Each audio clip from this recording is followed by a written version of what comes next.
Hey everybody, welcome. Good to see y'all. Okay, that was one of our tradition's great commentators, Bob Dylan. And the line, if you didn't catch the lyrics, it's God said to Abraham, "Kill me a son." Abe said to God, "You must be putting me on." God said, "No." Abe said, "What?" God said, "Well, you can do whatever you want to, but the next time you see me coming, you better run." And God said, "Where do you want this killing done?" And God said, "Way out there on Highway 61." So that's like a little midrash. That gives you one spin on the question that we're going to be grappling with tonight. Just some words on timing. If you have made it here, you got the message that we're starting now at 6 o'clock.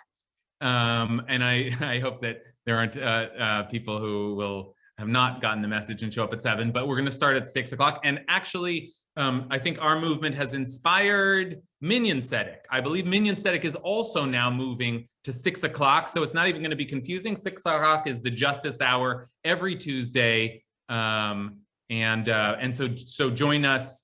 I think next week is Minyan Tzedek. Next week at 6 o'clock. And we see this as part of this class. Like we're doing the intellectual, spiritual work here, and we're doing the real world activism in that Tuesday of the month. So we encourage everybody to come to both formats.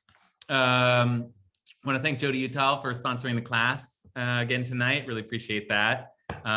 It's such a in my own life, this is what's keeping me going, to have this space to be learning with you all and in meaningful dialogue with you all, throughout this entire experience of being separated. So funding that, sponsoring that, keeping that going is like really sustaining. I feel a personal thank you to you, Jody, and to everybody who sponsors these classes. And I hope others feel that way as well, that there's something really sustaining about these spaces that we have to gather when we can't gather. Okay, let's sanctify this space. We'll just say a blessing, bring some holiness into our Torah study tonight.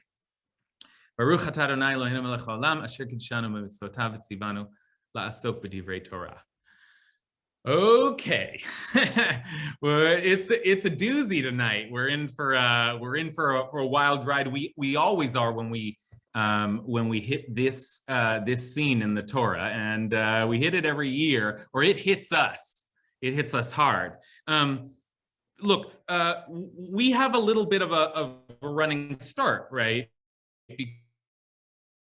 If you were here with us last week, we framed our look at our vision of Abraham with these two kind of bookending scenes in his life, not bookending beginning and end of his life, but bookending the kind of the moral spectrum of Abraham. Because last week we looked at Abraham in his most powerful, bold, defiant moment when he challenged God's justice. God said, "I'm going to destroy the cities of Sodom and Gomorrah because it seems to me that they are wicked." And Abraham stands up and says, "This is not a good plan. You're just going to kill innocent people. You shouldn't do that." And famously, "Hashofet kol haaretz lo yaseh mishpat," shall not the judge of all the earth do justice? I call you, God, I call you out to stand, to measure yourself by this other concept, justice. And that's sort of a wild moment theologically that the Torah introduced to us in that scene, saying that God too can be judged, that there's some standard external to God called justice. And it was actually the first mention of the concept of justice in the Torah. So that's a big deal. And it defines Abraham, and in defining Abraham, it defines our entire faith. We are people who stand up for justice and will even challenge God if God seems to be acting in an unjust way. Okay, that's great, except that the other great moment in Abraham's kind of spiritual legacy is the scene we're going to look at tonight, and maybe it's even more famous, which is the binding of Isaac. And if last week Abraham challenged God's justice, this week Abraham is going to submit wholly to God's command, which seems on the face of it to be entirely, horrifically unjust, right? So one of the big questions we're asking now is, what happened to last week's Abraham? Why doesn't Abraham stand up? And it's worse, because last week God was saying, listen, I think this city needs to be done away. There's too much injustice in the city. And Abraham's kind of quibbling. Well, maybe there's some. This week, God is going to say, kill an innocent person. Remember, Abraham stood up for the innocent, kill an innocent person. And Abraham just, well, we'll soon see. Abraham just rolls over. And look, this scene is a classic. It is famous, and it is maybe the most famous scene in Abraham's life. But I want us to tonight, I want us to take it seriously, and I want us to, like, because it is so such a hallmark moment in our tradition, I want us to try and figure out, not just to brush it off as modern people are inclined to do and say, well, this is just terrible. This is just terrible. It's here for a reason. And I want us to figure at least what that reason is before we reject it. But more than that, I want you to know, as we look at it, that we're not looking at the definition of Jewish faith here. This story is an exception. This story is abnormal. It's meant to be shocking. It has always shocked people. The point of its being here is that this is not the way we expect it to go. And especially in light of our conversation last week, we're even more armed to say wait, this isn't right. This isn't even Abraham. What happened to that other Abraham? Okay, so if last week, just to return to the big discussion that we're having about the question of justice, if last week we considered what one does when God's just, let me put it differently. If last week we asked the question, does justice sometimes trump God? I still feel like we can use that verb now that that horrible man is out of our, but we can still, does justice trump God? This week we're going to be asking, does God ever trump justice? Is there a paradigm in which God is above justice? And justice is sacrificed, right? Literally sacrificed before God. Does that make any sense to us? Is there any value in that? What we just said that justice is supersedes God. So now how are we reconciling these two moments in Abraham's life? Okay, that's what we're going to look at. And I'm going to give you a little source sheet to look at now. Often when we take a look at the Akedah, the binding of Isaac, it's a story, it's a scene. It like all the scenes in the Torah, it has its own kind of literary rhythm. And we actually studied this earlier this year in my Parsha class, and we looked at the literature of this story, the kind of the structure of the story, what we might gain by kind of by paying close attention to the language. Like Abraham keeps saying, here I am, here I am. How do we see a kind of an internal structure to this story? Tonight, we're just going to get right to the heart of it. We're just going to go for the big theological questions. What the heck is going on here? What is Abraham thinking? Okay, like just going to get right to the heart of it. So let's take a look, and we're just going to, all we need to begin is just the very first verses here. The story is long, and it includes a little bit of dialogue between Abraham and Isaac, and there's lots to be excavated here. But all we need is just Abraham's initial response or lack thereof. Okay, so let's take a look. This is the binding of Isaac.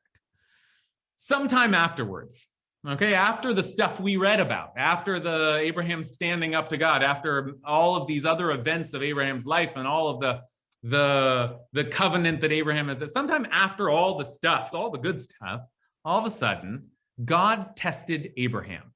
Elohim nisa et Avraham. Okay, that's already important. God tested Abraham. God said to him, Abraham, and he answered, Hineni. Here I am. Right, I said Abraham says this a lot. Hineni. Okay. Now, Hineni itself is an important word because it seems to indicate more than just like, what's up? It indicates I am here. I am fully present. Okay, here I am. Behold. Hineni. And God said, here's the request. Take your son, Kachnat bincha, your only son, et Yechidcha, whom you love, Asher Ahavta, and go to the land of Moriah and bring him up there as an offering. You know what offerings are, don't you, Abraham? Sacrifice, you kill your son, set him on fire, his smoke goes up to God, it'll be so nice. Bring him up there as an offering on one of the heights that I will point out to you. Okay, and this is the moment. This is like, oh my gosh, what did God just say? What is happening? What is Abraham going to do? Well, nothing really. This is what Abraham does. So early next morning, Abraham saddled his ass, took with him 2 of his servants and his son Isaac. He split the wood for the burnt offering, and he set out for the place of which God had told him. He just does it. Right? There's no commentary at all. He's just, now he's in prep mode. Okay? So there are the 2 big questions that we could ask here as we kind of now get into it. And one is just, what is God thinking? What does God want here? What's the test? What is the test? So that's one important question. But the other important question, the one that I want to start with and spend most of our time with tonight is what is Abraham thinking? And why, as I asked at the outset, why didn't Abraham protest?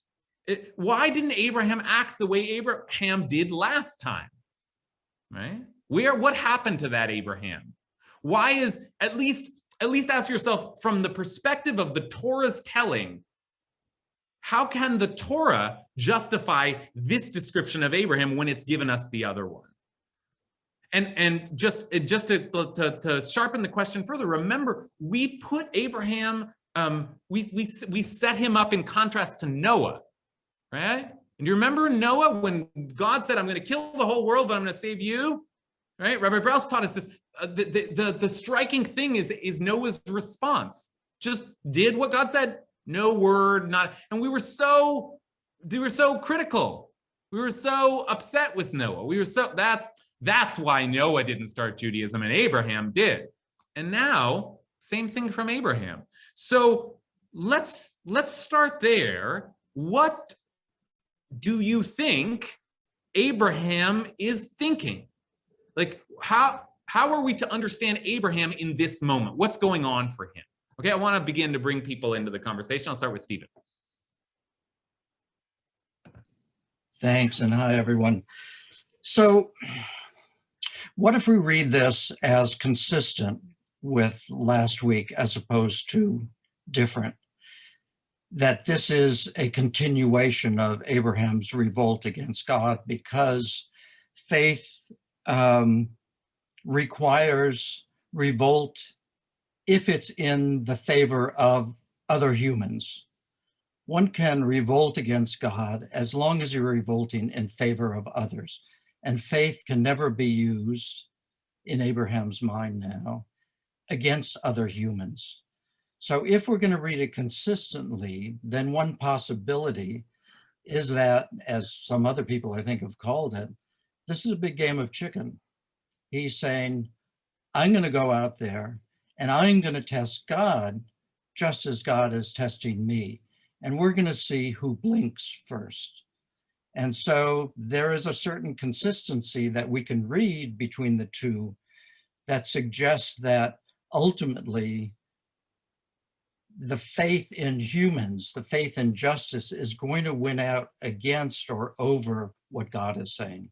Okay, that's really interesting. And I think Stephen actually offers us a couple of theories here. And one is, one way of like seeing these 2 stories as consistent is to say that Abraham was standing up for other people in that story. And the message is you can challenge God on other people's behalf. That's heroic. But in this case, it's about Abraham. And now it doesn't quite work because it's about his son. But maybe we see as his son and his family and Abraham's personal interests, sort of as an extension of Abraham. Abraham is sacrificing his own interests, submitting, not protesting, right? That's one way of resolving this, and we can understand a certain kind of moral logic to it, right? Like I am compelled to stand up for injustice on behalf of others who cannot. But my own needs are actually maybe shouldn't be part of my moral calculus. Right? That's one, I think, one stream in the description that Stephen gave us. But another I think where Stephen ultimately ended was to say that you stand up for others because that must be done. But when it comes to yourself, it isn't just that you would accept suffering, but you are, Abraham here is daring God almost. Abraham is almost saying like, listen, I'm not going to stand up for myself, but let's see. Okay, I'll do whatever you want. I am a loyal servant, but will you really take this all the way? Okay.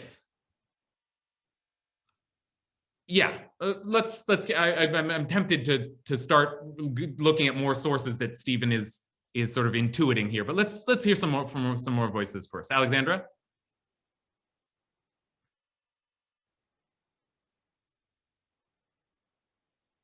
I'm going to ask you to, oh, there you are. You're on mute. I really like what Stephen was saying, or the way I understood what Stephen was saying, that Abraham, by not arguing, was showing a measure of faith.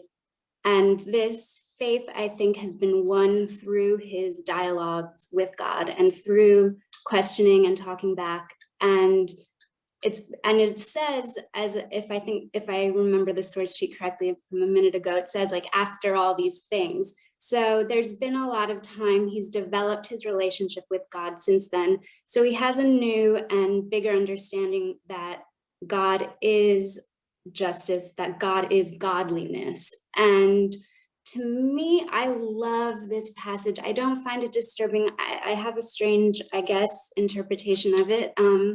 That it's really beautiful. It's about showing all the people down at the bottom of the mountain that God doesn't want human sacrifices, which at the time must have blown their mind, I imagine. And also that Yitzchak, who Abraham treated as his only son, and I think God may have been making a joke there. I think God is funny sometimes, often, and that it was for him, because he's going to be the next great leader. He needs humility, and you need humility to be able to enact justice and to be a servant of justice.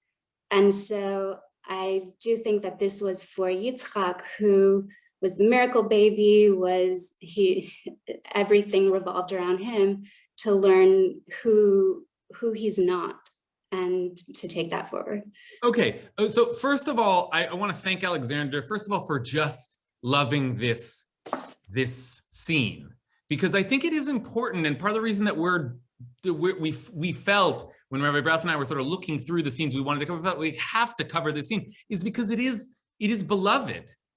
It is. Abraham is admired for this, and so there's something about it that has compelled people for ages and continues to. Now, in terms of what Alexander was suggesting, and one of the reasons Alexander can feel at peace with this is because it follows naturally from Stephen's comments. Stephen said, Abraham is daring God. Let's see what you've really got going on there. And Alexander would respond, yeah, we see at the end what happens, which is that the big lesson is that God doesn't want your children. That you are being, the whole thing is a setup just to show actually you are willing to do this, but that's an old model. And though that kind of, I'm now inserting a little bit of editorial gloss on what you were saying, Alexander, but though that kind of faith is admirable, nevertheless, we're not interested in it anymore. And that's actually you said the mind-blowing message, right, of this. Now, this this sort of way out, this idea that one way out of the story is that God didn't want this anyway, this is well established, okay? Take a look at, this is like a very famous Rashi. Rashi is our great medieval commentator. And Rashi uses the language of the verse here. Now, it says, take your son, your only son, Isaac, whom you love, and go to the land of Moriah and bring him up there as an offering. So Rashi gets really kind of literal for a moment in order to make essentially Alexandra's point. Rashi says, bring him up. God didn't say slay him because the Holy Blessed One did not want Abraham to slay Isaac. Rather, God told Abraham to bring Isaac up to the mountain to prepare him as a burnt offering. And so as soon as Abraham had taken Isaac up, God said, bring him down. Okay, so that's the God didn't ever intend for there to be a sacrifice. That wasn't, the idea is to sort of create the scene that allows God to take it back, because that's the point that God's making. That's fair. I mean, God does, in the end, stop. It is an important part of the story that God stops Abraham. But I must say, we still have it doesn't get us all the way out, because we still have a problem, because whether or not God wanted this to happen, we still seem to be celebrating Abraham's willingness to do it. And even in the language of the story itself, like take a look at the end of the Akedah here. They arrived at the place and Abraham built the altar and he laid Isaac on the altar and he picked up the knife to slay his son. And then all of a sudden the angel says, no, no, no, don't do it. Here Abraham again says, here I am. And he said, don't raise your hand against the boy or do anything to him. For now I know that you fear God, since you have not held with your only son from me. And that gets repeated in the form of a blessing. By myself I swear, the Eternal declares, because you have done this and have not withheld your son, your only son, I will bestow my blessing upon you and make your descendants as numerous as the stars of the heaven and the sands on the seashore, and your descendants shall seize the gates of their foes. So we might say that God didn't ever want to do this monstrous thing, but why does God seem to want Abraham to be willing to? That's still a problem, I think. Okay, so let's continue. You don't think so, Alexander? I see you shaking your head. Okay, let's move on. Okay. Oh, yeah, go ahead. I'm having tech issues, sorry. I guess my point was, I think Abraham is in on it. He knows what's going on and he knows that this is a teaching moment. That was the point I was trying to make that I didn't make successfully, that he's very aware of what the outcome will be. He tells them, I think, we'll be back, doesn't he, before he goes Oh my out? gosh, Alexandra, you're doing such amazing work tonight. You sort of have intuited the Rashi, and not only that, but another source that I wanted to show you tonight. Alexandra is really doing a lot of the work for us. Take a look at, I was going to wait for later, but this is a Hasidic commentary, the Noam Elimelech from the late 18th century. And he says exactly what Alexandra just said, another kind of way out, which is that not only did God not want to kill Isaac, but Abraham knew that. Okay, so let's take a look at the Noam Elimelech here. Abraham, the truth is Abraham and Isaac both, he says, both knew that it was never God's intention to slaughter Isaac. So Abraham, whose defining characteristic was kindness, he would never do such a thing. He went there with full confidence that they would come back together. And exactly as Alexander said, as he says in verse 5, we will worship and then we will return. Oh, so there's a little hint, right? Reads the Noam Elimelech here. This is Rebbe Elimelech of Lezhinsk. And so what's the point? Even so, they went there with readiness to give over their lives as if they were actually going to slaughter Isaac. They put out of their minds the thought that they would return so that they could carry out their mission with complete intention. Okay, so now, thanks to Alexandra and the Noam Elimelech, we have one way of dealing with this problem, which is that God didn't really want to kill Isaac. It was just a way of demonstrating this lesson. Abraham knew it all along. Abraham's like, there's no way. I believe that God is eventually going to save my son. After all, didn't God promise me that this is the son that I would have all these descendants from? Okay, great job, Alexander. Great job, Noam Elimelech. But I don't know, like, Is it really satisfying as an answer? I mean, doesn't that, if Abraham knew all along, then what's the big trial? Abraham's like walking there happy, like it's all going to turn out. Like, isn't there something really severe and shocking being asked of Abraham? Isn't the point that he was willing to do this horrific thing in God's name, right? Alexander thinks no. What do other people think? I'm going to go Alex, and then my mother, and then Amy Schweiger. Alex? Shalom. Shalom. Oh, okay. All right.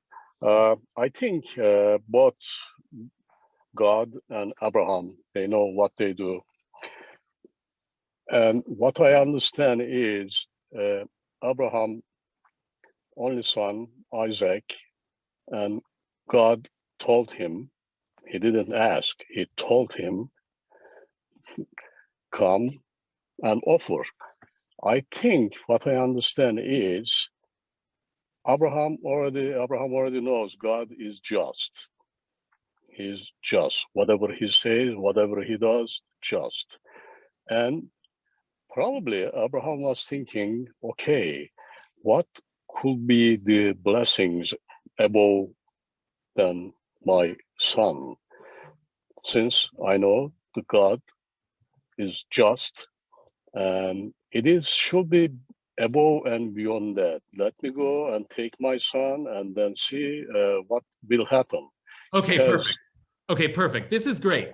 Now, Alex offers us another distinct possibility here for thinking about this kind of horrific demand, right? Alexandra suggests that Abraham knows that God doesn't mean it. God won't actually be asking for something unjust. God must have a way out of this. And I just believe that this is not going to happen. Alex suggests a different model, which, as we're sort of thinking of the theology here, this is another possibility, another compelling model, which is that we were doing all this wonder. What is justice? Where does it come from? How do we know what justice? The answer is God is justice. What God says is just. And you might not understand it, but everything, the source of justice is God. And so this whole idea that God could be judged by another standard, that was misguided. Actually, God is just. God is justice. And if it appears to you in this moment that God is not just, you must be wrong.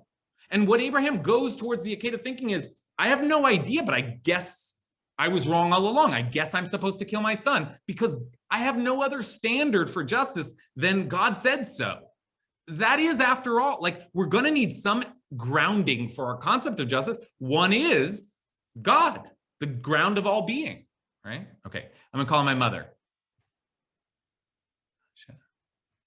I was just thinking that Isaac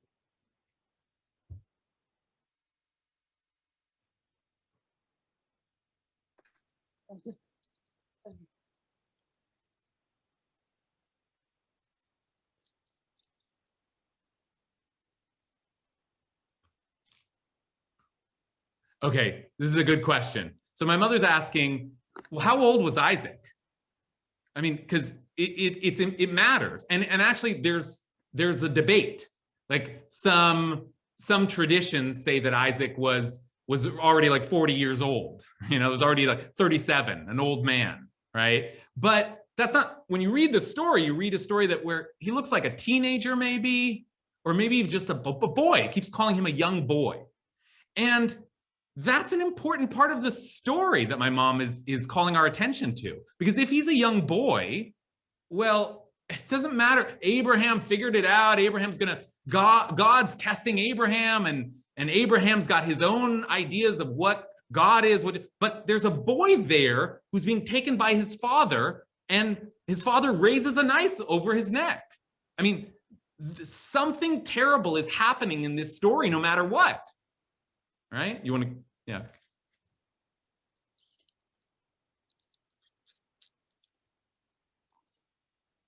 Right. Think of all that fear. Think, if he was a teen, think of all the fear that he felt and what that did to him. Right. Yeah, that's right.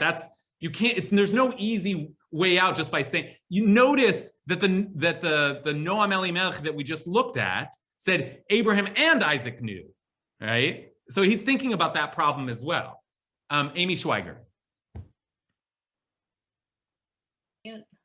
Hi. I think the interpretation that Abraham and Isaac both knew lets Abraham and lets God off the hook. I think when you think about all the midrashim about the trauma to Sarah, the trauma to Isaac, that because you know the end, it's easy to interpolate backwards. Oh, they were in on it. I'm going more with the interpretation that Steve lifted up before. That there's two kinds of commandments from God. There's the ones that are to us as people, and that Abraham was being subservient. We do lots of things that on the face of it make no sense. Why can't I weave linen and wool together? Why can't we eat shrimp? We do these things because God says so. But we're also commanded to behave in a just manner as we face outwards. And those are a different set of commandments that we're subject to. Good. Okay. Good. So Amy begins to turn our conversation a little bit to really bring us to the out. We can't just look at this story and say, well, it must be good somehow. There's a certain kind of outrage that we have to letting God off the hook here. Let's not be too quick to let God off the hook.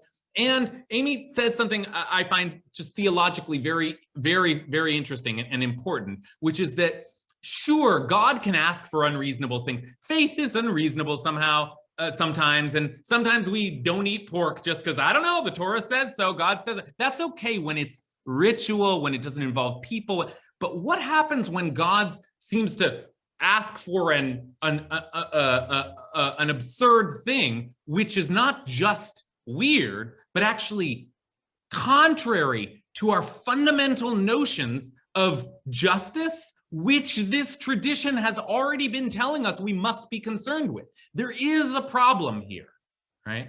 Okay. Now we're going to pivot the conversation a little bit, but I want to go one step deeper into the horror, and then we'll begin to lift a little bit. But before I'm not going to make Kathy Kobayashi carry the horror. So let's hear from Kathy first. Okay. Yeah, I actually wanted to take this idea of Abraham testing God in a way a little farther, and it's actually something that I learned in a discussion of years and years ago from Rabbi Ed Feinstein. So I don't want to sort of, but he made this argument that in fact it was a real test, that Abraham didn't know what God was going to do. Okay, people have said, oh, Abraham really knew God wasn't going to let him do that. But say it's a real test of God. Abraham doesn't know which way God is going to go. So obviously, if God decides not to do it, fine. You know, we get the story as it is. But the other alternative is if God had actually gone through with it. In fact, Abraham tests God and God insists, yes, you have to do this. And the argument that he made is that, you know, you look at Abraham's supposed to be the beginning of this whole new religion, a whole new people. I mean, it's really him and Isaac at this point. And so if he's, one of the ways of looking at it is that Abraham, if God had allowed him to go through with it, that he was saying, yes, I will kill my son, but I'm cutting off this religion. I'm cutting off this God. I'm not worshiping this God.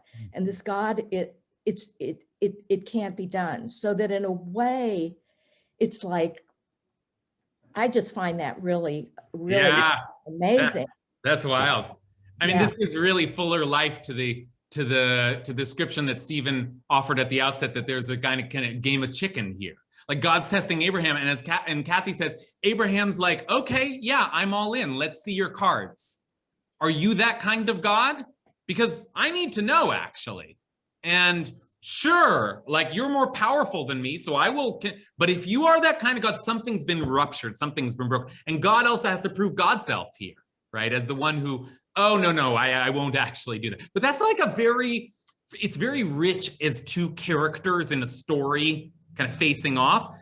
But theologically, it's just like, it's a little skull breaking. It's like, how do we wait? That's the relationship we have with God, where we test God back and God's testing. Like, what?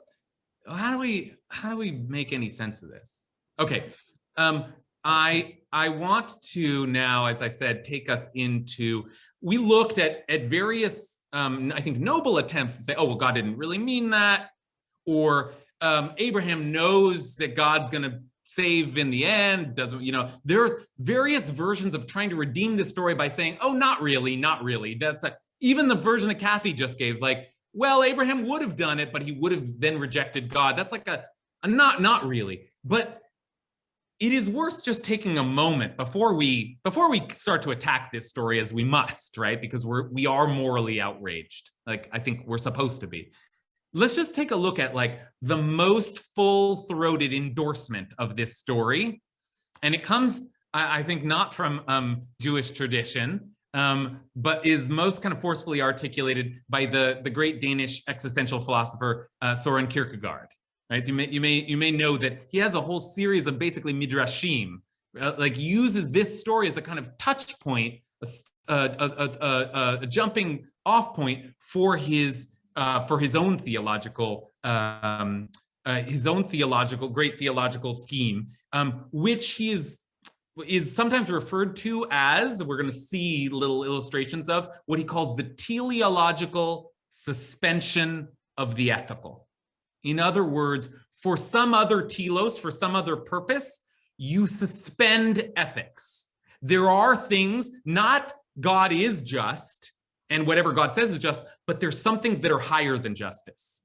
Now, I'm not asking you to be convinced, but I want us to take this in and see if we can make any sense of it before we turn away from it and try in our last part of this class to try and like redeem this story in a way that makes some sense for us. But let's take a look at Kierkegaard. It's worth hearing someone who is unafraid to say this was a noble and great moment. And even Kierkegaard, he's not saying Abraham acted ethically. No, just the opposite. So here is his language here. The ethical, as such, is the universal. It applies to everyone, and the same thing is expressed from another point of view by saying that it applies in every instant. What's good is good is good. It's always good. There are no exceptions. Faith is precisely this paradox, that the individual as the particular is higher than the universal. So the individual situation, the individual relationship, the individual moment of faith is higher than the universal, is justified over against it, is not subordinate, but superior. Now, the story of Abraham contains such a, here's his big phrase, teleological suspension of the ethical. He acts by virtue of the absurd. For it is precisely absurd that he, as the particular, is higher than the universal. This paradox cannot be mediated. There's no way to get around this. What Abraham did was unethical, but he shot for something higher than ethics. So here's like, you might say, oh, he shot for a greater good. No. Kierkegaard says the difference between the tragic hero and Abraham is clearly evident. The tragic hero still remains within the ethical. He lets one expression of the ethical find its telos in a higher expression of the ethical. Sometimes, in order to do good, you have to sacrifice. You have to do some bad to do some good. There's a higher virtue.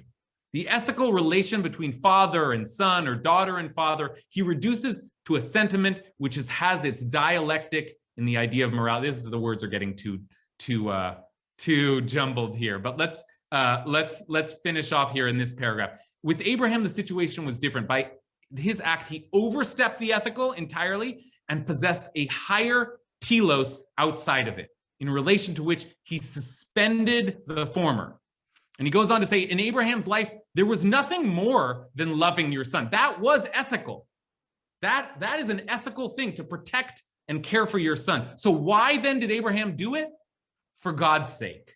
And in complete identity with this, for his own sake. He did it for God's sake because God required proof of his faith. And for his own sake, he did it in order that he might furnish the proof. Okay, so there you have like, I mean, I find this almost impossible to even express, but it's because it's so stark. What Abraham did was unethical, but there's a justification for it. He did it for God, and sometimes you do God's will even when it's unethical, even when it's clearly contrary to the principles of justice. In order to, and now we have the question that Kierkegaard never really answers, in order to what? To have faith? Why? Why is that important? We're just going to take some few minutes here to try and see is there anything in what Kierkegaard says that we can use? Is there any way of justifying this most extreme defense of Abraham's behavior? Okay, turn to Matt Silverstein.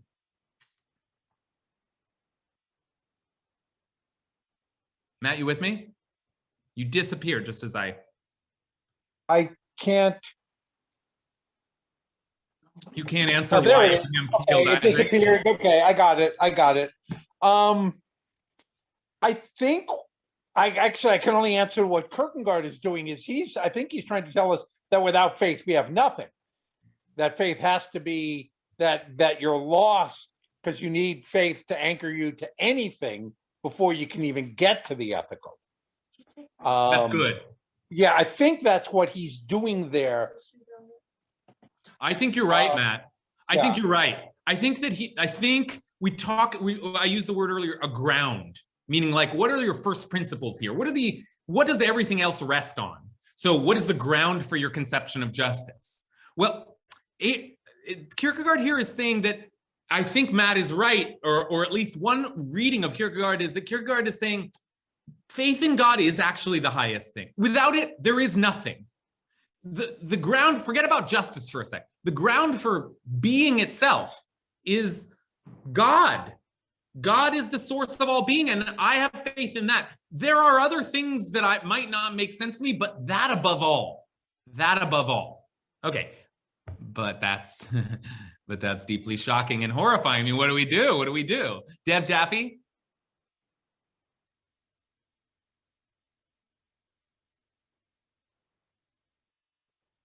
Are you with us, Deb? Okay, can you hear me? I can hear you. Hi. Okay, so I remember learning this in college and it kind of blew my mind, but I feel like I understood it differently. And so I just want to ask, because I remember thinking that the absurd was that he believed so wholeheartedly that he was the founder of this people, and he couldn't be that if he killed Isaac. So there was this this doesn't make any sense. This is so absurd that it like went beyond anything we could understand on this earth. But it was different from what you just said, which is like, now I'm like having a whole new layer on it, which I didn't think he really thought he would have to kill him. Yeah. You know, No? I think, yeah, no, you're right to be wondering. Kierkegaard is kind of elliptical as a writer and is saying things that are so, he has a very ornate way of kind of describing these things that are so shocking that's a little hard to know exactly where he's landing. So I think it is, Deb, he keeps using the word absurd. And what Deb says is a reasonable reading of that absurdity, which is that Kierkegaard is saying that Abraham, a little bit like Alex was saying earlier, Abraham's just like, I don't know. Whatever God says, maybe Isaac dies, maybe not. Whatever God says, it seems absurd to me, but I just put myself in God's hands. But you're right that I was reading it a little different, which is to say that Abraham is saying, this is horrible. This is absurd. This contravenes everything I have ever known, but I am going to do it anyway. Okay. Because God is more important. And I think we could argue a little bit where Kierkegaard lands, like where what he's actually saying, but I'm inclined to read him in that more extreme way. Okay, I want to take one more comment from Sam Hutman, and then we're gonna pivot hard, and we're gonna try and like take a more modern voice and maybe a more redeeming voice. Sam, what's your read on this? Try to be concise. I'm stuck on the word ethical in this context, because I want everybody to be using the word logical, because then the whole thing makes sense. Like faith versus logic versus ethics versus faith, like that. And then when you bring up the word absurd, it works better if logic were the word than ethical. And then when Kierkegaard says the ultimate ethics is treating your child well, if you look at history, that's actually not so. Like, most people historically actually do treat their children well. In numerically, it's other people's children they treat poorly. And that's where you get into the ethics. Like, there's actually whole tomes written on, how does a Nazi go home and help his own kid with his homework? Like, we're biologically trained to take care of our own kids because there's self-interest also involved. That's not the biggest ethical question, I feel like. So I have no conclusions. I'm just stuck on that word ethical in this context as the opposite of absurd, where it feels like it should be logical. Yeah. I appreciate that, Sam, that sort of reframing, because is it that this just doesn't make sense? Like, what? But didn't you tell me that Isaac was gonna, like, or I kill my own son? That's biological. Like, that's the opposite of my most basic instinct, right? So, or is this about, like, Abraham saying, no, this is wrong. This is immoral, right? Is that the dilemma here? Does Abraham know that this is wrong and saying, I will do what is wrong anyway? Or is Abraham just sort of like, well, I don't know, God, this makes no sense to me. Those are different formulations. And I guess I would say, just in sort of like turning away from Kierkegaard, I would say that one of the things that is valuable about this Kierkegaardian formulation of the Binding of Isaac, and maybe one of the things that's valuable about the Binding of Isaac itself, is that we do struggle with, and Sam was just pointing this out, what is the good? That's a shifting concept. We don't know that what we believe is good is good. So maybe part of the lesson of this story is you don't actually have access to the good. And you know, in the end, this is a kind of a confession, an admission that we as human beings simply cannot know what God knows. But even that is a softer version than the one that I was arguing for earlier, where Kierkegaard says, no, God wants you to do something wrong to prove your faith, right? And Matt was sort of giving us voice for that. Okay, I'm not gonna leave you with Kierkegaard. And in fact, when Rabbi Brous and I were talking through this, I was like, gosh, I'd really like to bring them Kierkegaard. Do you think I could do that, or is that like too much? And Rabbi Brous sort of wisely said, okay, yeah, we can do that, but let's bring in another voice here, and the voice that, well, I'll let Rabbi Brous bring us to a more modern and different perspective on the Akedah. Rabbi Brous. Yeah. So first, to Sam's point, I just want to add that, it occurred to me some years ago that even though there is this biological instinct to care for your own, often at the expense of the other, it felt like the Torah was offering us a warning that's particularly a warning for people who are deeply invested in the work of building a just world, like Abraham was, which is sometimes for those kinds of people, it's actually our eyes are trained to see where the injustice is and to figure out how to use our voice for the other.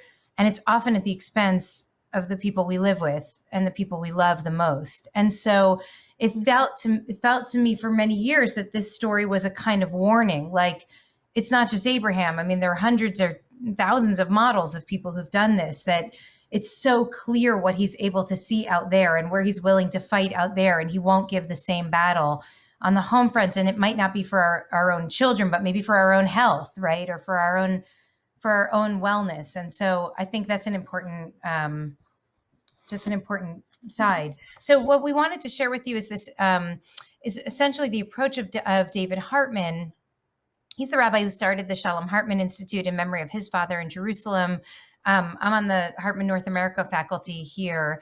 But David Hartman writes, I think more powerfully than any, than maybe any other modern scholar about this, about the contrast between Abraham 1 and Abraham 2, the Abraham of Sodom and Gomorrah versus the Abraham of the Akedah.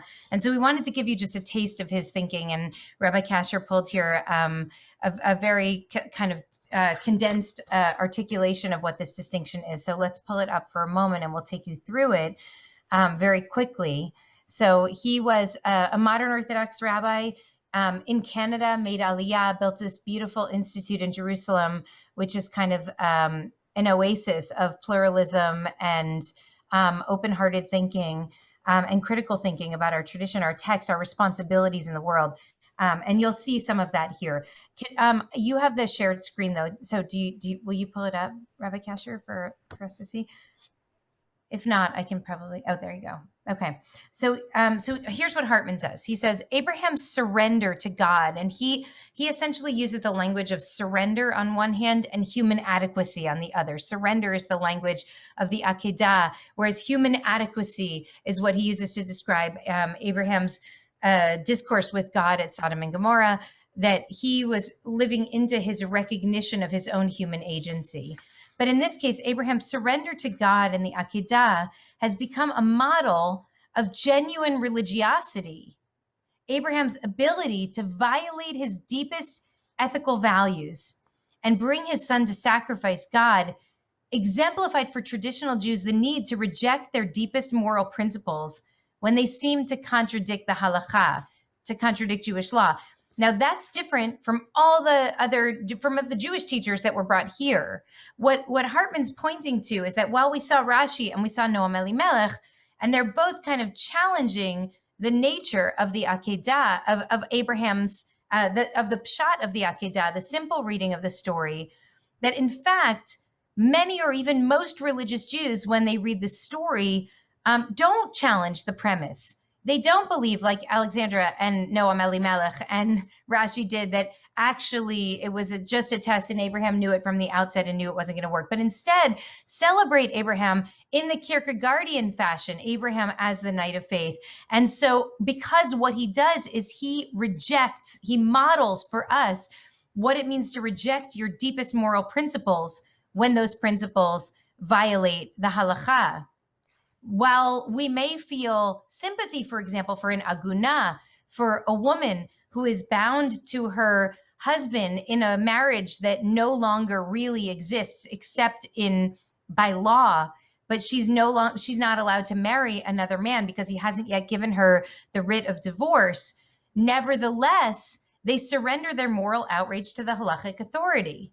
So you can understand why this principle might be, why this model of Abraham as the knight of faith might be useful for those who are trying to bring us to have a kind of blind obedience to the halachic system. You might be outraged when the halacha seems to violate your own moral core. What are you to do in those moments? Pack up your bags early in the morning and go up the hill with your son. Show us what it means to sacrifice or to quiet your own moral instincts for the sake of God's law. But Hartman, and you can tell by the way he's speaking about this, does not agree with that. And he says, yet when the halakha violates essential principles of justice, moral outrage is far more appropriate than passive acceptance of the tradition. So we should be outraged. Why do we want to lift up and honor the model of a person who's willing to submit, to surrender his own moral instincts for the sake of the law? When the law is broken, when the halakha is broken, it's our moral instincts that should cause us to violate an unethical law, not to succumb to an unethical law. And here you can hear the echoes of many contemporary thinkers as well. So he goes on, is everyone with me still? You here? Okay, he goes on to say, how can one act on the basis of his or her independent intuition, even if they seem to negate the halachic authority and yet remain rooted in the tradition? So there are multiple steps here. First, you should know that many religious Jews are inspired by this text. They actually think that this is a good model of how we should behave when our own moral sensitivities go up against the law, you follow the law. But then Hartman says, no, but that's not right. We should be outraged and we should listen to our moral outrage and follow it.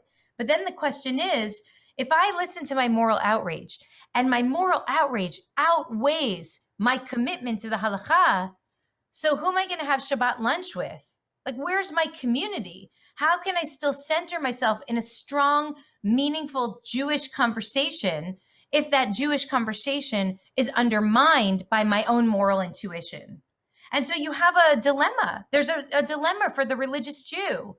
If I'm willing to subvert my religious practice for the sake of this moral authority, then who even am I anymore? Does the tradition demand the quelling of subjective morality in the face of the objective halachic system? He says, these are the questions that occupy me.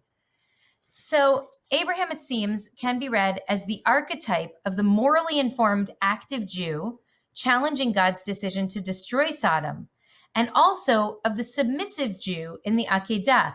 Can we resolve these two seemingly opposed pictures of Abraham, or must we be content with accepting the paradox? In other words, he then becomes the model, and some of us will hold up Abraham, probably in the more progressive and justice-driven communities. We will hold up the story of Sodom and Gomorrah as the epitome of what it means to fight the power, to speak the truth, to fight for what we believe in, and to be driven by our own moral outrage, even if that means going up against the greatest power, God, whereas others in other parts of our Jewish community might see the story of the Akedah as the essence of their religious practice. Even when I yearn for something else, I will submit to the greater good. Is there a way, he asks, to reconcile these two models? And his reconciliation says, actually, they don't fully contradict one another. Instead, they give expression to two distinct moments in religious life. The Sodom model is the empowering activist model that we love. Here, Abraham's the man who confronts God, saying, "Hashofet kol haaretz lo yaseh mishpat," shall the judge of all the earth not do justice. But in the Akedah model, Abraham's the submissive person, the one who's not critical of God. And here, listen to what Hartman says. The Akedah stands for the unintelligible, tragic moments in religious life in which one decides to maintain loyalty to the tradition despite life's incomprehensibility. When these moments occur, the human being has to call on internal resources and declare, even though I don't understand, even though history makes no sense, even though the Holocaust remains permanently tragic and incomprehensible, I decide to continue to be a Jew and to live my covenantal life nevertheless. That's the act of faith. To stay in this conversation, even when the conversation itself completely violates your core. To say this violates my core and I'm not running away from it. Now, obviously, these are two very different things. To stay in the conversation, even when terrible things have happened to us, versus to be asked to commit terrible acts, right? As an expression of our faith. Obviously, these are two completely different things, but they give Hartman a way of reconciling these two, I wouldn't say contradictory models, but two models that are otherwise in tension. And if I may, I want to connect, Rabbi Kasher, do we have 2 more minutes? I want to say that my daughter Eva, so lots of people are asking the question that Hartman's asking and that Rabbi Kasher started us with. How do we hold the contradiction between these two Abrahams? And what Eva offered in her bat mitzvah, Devar Torah, which I thought it was a great Devar Torah for a 13-year-old.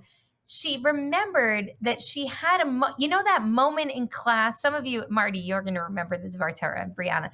You remember that moment in class when you like know the answer and you shout it out, and you like the teacher asks a question and you say it out loud, but then you're wrong, and how humiliating it is when you're wrong.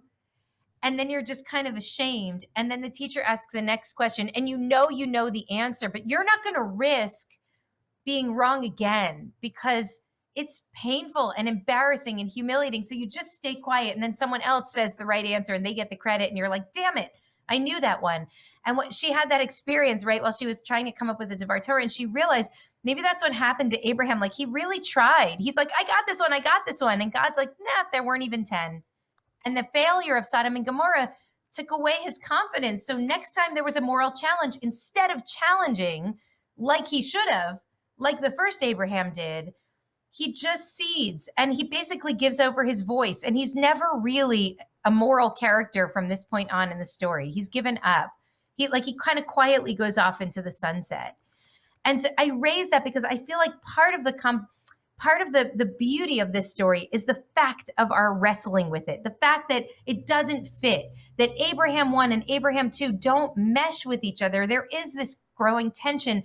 And I've had people who are working toward conversion who will say to me, how can I be part of a tradition that lifts up the model of a story of a God that would ask a man to sacrifice his son?